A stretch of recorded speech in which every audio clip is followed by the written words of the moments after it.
अस्सलाम वालेकुम स्टूडेंट्स। आज का जो हमारा टॉपिक है 11th बिजनेस स्टडीज़ से हमारा चौथा चैप्टर हम आज स्टार्ट करने जा रहे हैं, दैट इज़ बिजनेस सर्विसेज। तो आज इसमें हमने टॉपिक चुना है nature of services and difference between services and goods. तो हम डिस्कस करेंगे सर्विसेज का नेचर क्या है और यानी कि difference between service and goods. Services can be defined as all those economic activities which are intangible, यानी कि सर्विसेज वो सभी एक्टिविटीज़ हैं जो इंटेंजिबल हैं, जिनको हम छू नहीं सकते हैं, separately identifiable and which provide satisfaction of wants, जिससे हम अपनी वांट्स को पूरा करते हैं, हम अपने आप को सेटिस्फाई कर लेते हैं। They include an interaction between the consumer and the service provider and are not linked with the sale of a product or transfer of ownership of any physical product. Goods can be defined as physical products which are delivered to a buyer and also involve transfer of ownership from the seller to the buyer। लेकिन जो goods में है वहाँ पे transfer होती है, ownership हो जाती है, ओनरशिप चेंज होती है, फिज़िकली प्रोडक्ट्स यानी कि डिलीवर किए जाते हैं, लेकिन सर्विस में ऐसा कुछ नहीं होता है। यही तो डिफरेंस है गुड्स और सर्विसेज में। तो नेचर ऑफ सर्विसेज क्या है? जो नेचर ऑफ सर्विसेज है उनमें जो फीचर्स हैं सर्विसेज की वो क्या है? पहला है कि intangibility. The most common feature of services is that they are intangible, that is they can not be seen, इनको हम देख नहीं सकते हैं, और टचड नहीं, हम इनको टच कर सकते हैं, but can only be judged after consumption. जब हम इनको कंज्यूम करते हैं, जब हम इनको अवेल करते हैं, तो हम इनको जज कर सकते हैं कि सर्विसेज की क्वालिटी कैसी है। Therefore it is essential that the service provider must provide good quality services. इसलिए ये अहमियत का हामिल है कि जो सर्विस देने वाला होता है उसकी क्वालिटी बेहतर हो, so that a customer has a favourable experience, ताकि हमारा जो कस्टमर है वो हमसे यानी कि उसकी जो नीड है वो फुलफिल हो जाए, वो हमसे यानी कि सेटिस्फाई हो जाए। दूसरा जो इसकी जो दूसरी फीचर है सर्विसेज की, दैट इज इनकंसिस्टेंसी, यानी कि another important feature of service is inconsistency.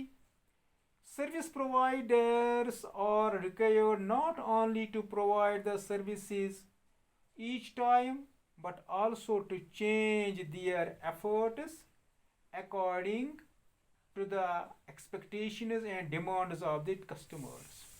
यानी कि इनकन्सिस्टेंसी का मतलब है कि उसको कंटिन्यूसली सर्विस प्रोवाइड करनी है या नहीं है, आज सर्विस दे रहा है या अभी सर्विस दे रहा है, अभी नहीं देगा। तो बिज़नेस का भी मतलब यही है, मुद्दा यही है कि एक आदमी बिज़ी होना चाहिए, कंटिन्यूसली इसी के बारे में उसको सोचना है, एफर्ट्स करने हैं, मेहनत करनी है, कोशिश करनी है। इसी तरह से जो सर्विस प्रोवाइडर होता है उसको भी कंटिन्यूसली सर्विस प्रोवाइड करनी है और अपनी सर्विसेज में उसको as per needs and wants and expectations of the customers उसको चेंजेस लानी है। For example, bank and mobile phone service providers keep changing their offers from time to time.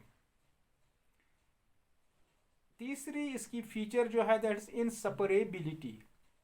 The services are produced and consumed simultaneously, यानी कि जब ही ये produce होंगी तभी उसी वक्त ये कंज्यूम होंगी।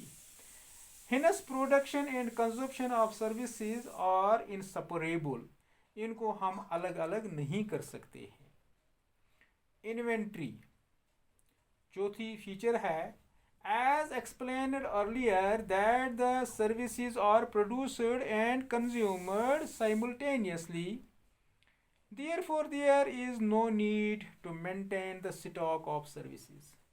यानी कि स्टॉक ऑफ सर्विसेज हम रख ही नहीं सकते हैं, क्योंकि जब भी ये प्रोड्यूस होती हैं, जब भी ये सर्विसेज प्रोड्यूस होती हैं, तभी कंज्यूम होती हैं। तो last that is the important इसकी जो फीचर है, that is involvement of the customer in the service delivery process is the most important feature of the services. यानी कि जो कस्टमर होगा, जब भी कस्टमर होगा तभी सर्विसेज डिलीवर होंगी, इसलिए कस्टमर का होना सर्विसेज में ज़्यादा अहमियत का हामिल होता है। As opportunity is given to the customer to bring changes in the services according to his her requirements. तो ये तो थे फीचर्स ऑफ सर्विसेज। तो आगे हम चलेंगे difference between services of goods. तो पहले हम नेचर पे जाएंगे, सर्विसेज का नेचर क्या है और गुड्स का नेचर क्या है। A service can be an activity or a process, for example railway journey. लेकिन गुड्स क्या हैं? Goods are physical objects, for example railway ticket. जो आप जर्नी कर रहे हैं तो वो सर्विसेज हैं, जो आपको टिकट दिया जाता है तो दैट इज गुड्स। तो अगर हम इंटेंजिबिलिटी देखें तो सर्विसेज आर इंटेंजिबल, गुड्स वो टेंजिबल होते हैं, उनको हम देख सकते हैं, उनको हम छू सकते हैं। टाइप सर्विसेज जो होती हैं वो हिटीरियोजीनियस होती हैं, गुड्स जो होते हैं वो होमोजीनियस होते हैं। सर्विसेज हिटीरियोजीनियस यानी कि वो एक जैसी नहीं होती हैं, वेरी करते हैं producer to producer, provider to provider. और जो गुड्स होते हैं वो होमोजीनियस होते हैं, वो एक जैसे होते हैं। चौथा जो है difference that is inconsistency. Services के बारे में अगर हम देखें तो different customers having different demands. Goods की तरफ अगर हम जाएं तो different customers getting standardised demands fulfilled. पांचवा जो है difference inseparability. Services are produced and consumed simultaneously. लेकिन जो गुड्स हैं उनको हम स्टॉक कर सकते हैं, जब भी उनकी डिमांड बनेगी तभी हम उनको प्रोवाइड कर सकते हैं, तभी हम उनको सप्लाई कर सकते हैं। There is a time gap between production and consumption of goods. Inventory अगर हम मद्देनज़र रखें तो सर्विस के बारे में है, stock of services is not needed, stock of goods is a must. Involvement of customer at the time of service delivery is essential. Goods की तरफ अगर हम जाएं, participation of customers at the time of delivery of goods is not necessary. Thanks.